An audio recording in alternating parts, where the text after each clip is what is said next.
ಪಡಿತರ ಅಂಗಡಿಗಳಲ್ಲಿ ಇದೀಗ ಸರ್ವರ್ ಸಮಸ್ಯೆ ಉಂಟಾಗಿರುವಂಥದ್ದು. ಹೀಗಾಗಿ ಪಡಿತರ ಅಂಗಡಿ ಮಾಲೀಕರು ಮತ್ತು ಏನು ಪಡಿತರ ಚೀಟಿ ಹೊಂದಿರುವಂಥವ್ರು ಸಾಕಷ್ಟೊಂದು ಪರದಾಟವನ್ನು ನಡೆಸಬೇಕಂತ ಒಂದು ಸ್ಥಿತಿ ಇದೀಗ ನಿರ್ಮಾಣವಾಗಿರುವಂಥದ್ದು.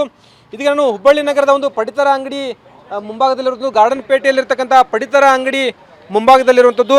ಕಳೆದ ಕೆಲ ದಿನಗಳಿಂದ ಸರ್ವರ್ ಸಮಸ್ಯೆ ಹೆಚ್ಚಾಗಿದೆ. ಒಬ್ಬೊಬ್ಬರಿಗೆ ಪಡಿತರ ಧಾನ್ಯ ವಿತರಣೆ ಅಂದರೆ ಅವರ ಹೆಬ್ಬಟ್ಟನ್ನು ಪಡೆದು ಅವರಿಗೆ ಧಾನ್ಯ ವಿತರಣೆ ಮಾಡಬೇಕಂದ್ರೆ 15ರಿಂದ 30 ನಿಮಿಷ ಸಮಯಾವಕಾಶ ತೆಗೆದುಕೊಳ್ತಾ ಇದೆ. ಹೀಗಾಗಿ ಸಾಕಷ್ಟು ಜನರು ಕೂಡ ಪದಾಟ ನಡೆಸ್ತಾರಂಥದ್ದು. ಅಂದರೆ ಪಡಿತರ ಅಂಗಡಿಗೆ ಬಂದು ಪಡಿತರ ಧಾನ್ಯವನ್ನು ತೆಗೆದುಕೊಂಡು ಹೋಗಬೇಕಂದ್ರೆ ಕನಿಷ್ಠ 1ರಿಂದ 1.5 ಗಂಟೆ ಸಮಯ ಇದೀಗ ಸಮಯವನ್ನು ಇಲ್ಲಿ ಕಾಯಬೇಕಂತ ಒಂದು ಸ್ಥಿತಿ ನಿರ್ಮಾಣವಾಗಿರುವಂಥದ್ದು. ಇದೀಗ ಸದ್ಯ ಆಹಾರ ಇಲಾಖೆ KSDC ಅನ್ನೋ ಸರ್ವರ್ ಮೂಲಕ ಎಲ್ಲ ಒಂದು ವ್ಯವಸ್ಥೆಯನ್ನು ನಿಯಂತ್ರಣ ಮಾಡುತ್ತೆ. ಆದರೆ ಕಳೆದ ಕೆಲ ದಿನಗಳಿಂದ ನಿರಂತರವಾಗಿ ಸರ್ವರ್ ಸಮಸ್ಯೆ ಉಂಟಾಗ್ತಾ ಇರೋಂಥದ್ದು. ಹೀಗಾಗಿ ಸಾಕಷ್ಟು ಇಲ್ಲಿನ ಪಡಿತರ ಅಂಗಡಿ ಮಾಲೀಕರಿಗೂ ಕೂಡ ತೊಂದರೆ ಆಗ್ತಾಯಿದೆ, ಜೊತೆಗೆ ಪಡಿತರ ಚೀಟಿಯನ್ನು ಹೊಂದಿದವರಿಗೂ ಕೂಡ ತೊಂದರೆ ಆಗ್ತದೆ. ಈ ಬಗ್ಗೆ ಮಾತಾಡಲಿಕ್ಕೆ ಇಲ್ಲಿನ ಪಡಿತರ ಅಂಗಡಿ ಮಾಲೀಕರದವರು ಮಾತಾಡ್ತಾನೆ. ಏನು ಸಮಸ್ಯೆ ಆಗ್ತದೆ ಬ್ರದರ್? ಸರ್ ಇದು ಸರ್ವರ್ ಒಂದು ಕರೆಕ್ಟ್ ರೆಸ್ಪಾನ್ಸ್ ಕೊಡೋಕ್ಕಂತಿಲ್ಲ ಸರ್. ಬೆಳಗ್ಗೆ ನಾವು 6 ಗಂಟೆನ ಬರೋಕ್ಕಂತೀವಿ ಸರ್. ಬೆಳಗ್ಗೆ 6 ಗಂಟೆಯಿಂದ ರಾತ್ರಿ 10 ಗಂಟೆ ಮಟ್ಟ ಸರ್ವರ್ ಇದೆ. ಬಟ್ ಇಲ್ಲಿ ಸರ್ವರ್ ಭಾಳ ಸಮಸ್ಯೆ ಇದೆ ಸರ್. ಒಂದು ಕಾರ್ಡ್ ಮಿನಿಮಮ್ ಅಪ್ಲೋಡ್ ಆಗಬೇಕಂದ್ರೆ 10-15 ನಿಮಿಷ ಬೇಕಾಗುತ್ತೆ ಸರ್. ಇದಾಗ ಜನರಿಗೆ ಭಾಳ ತೊಂದರೆ ಆಗುತ್ತೆ ಸರ್. ಇಲ್ಲೇ ಟೈಮು ಇಲ್ಲ ಸರ್. ಈಗ 25 ತಾರೀಕು ಇನ್ನು 5 ದಿವಸ ಒಳಗೆ ನಾವು ವಿತರಣೆ ಕಂಪ್ಲೀಟ್ ಮಾಡ್ಬೇಕಾಗುತ್ತೆ ಸರ್. ಅದಕ್ಕೆ ಭಾಳ ಸಮಸ್ಯೆ ಆಗೈತೆ. ಬೇಗನೆ ಅದು ಸಮಸ್ಯೆ ಬಗೆಹರಿಸಬೇಕು ಸರ್. ಎಲ್ಲರಿಗೂ ನಾವು ವಿನಂತಿ ಮಾಡ್ತೀವಿ ಸರ್ ನಮ್ಮ ಇಲಾಖೆಯಿಂದ. ಅಂದರೆ ಒಂದು ಕಾರ್ಡಿಗೆ ಅಂದರೆ ಒಬ್ಬರಿಗೆ ಕಾರ್ಡ್ ಕೊಡ್ಬೇಕಂದ್ರೆ 15 ನಿಮಿಷ ಆಗ್ತದೆ. ಹಾಂ ಸರ್, 15-20 ನಿಮಿಷ ಆಗುತ್ತೆ. ಕ್ಯೂ ಅಲ್ಲಿ ನಿಂದಿರ್ತಾರೆ ಸರ್, 56 ಮತ್ತು ಹಿಂಗೆ ನಿಂದಿರ್ತಾರೆ.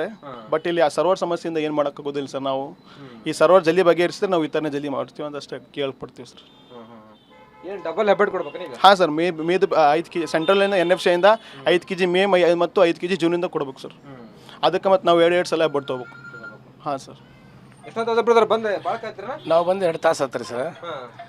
ರಾಜ್ಯ ಸರ್ಕಾರ ಈಗ ಏನಾಗೈತೆ ಅಂದ್ರೆ ನಮ್ಗೆ ಸರ್ವರ್ ಫಾಲ್ಟ್ ಬಂದು ಎಲ್ಲರೂ ಬಂದು ಒಂದು 2-3 ತಾಸು ನಿಂದ್ರೋದಾಗೈತಿ. ಯಾವಾಗಲೂ ಸರ್ವರ್ ಫಾಲ್ಟ್ ಇದ್ದೇ ಇರ್ತೈತಿ.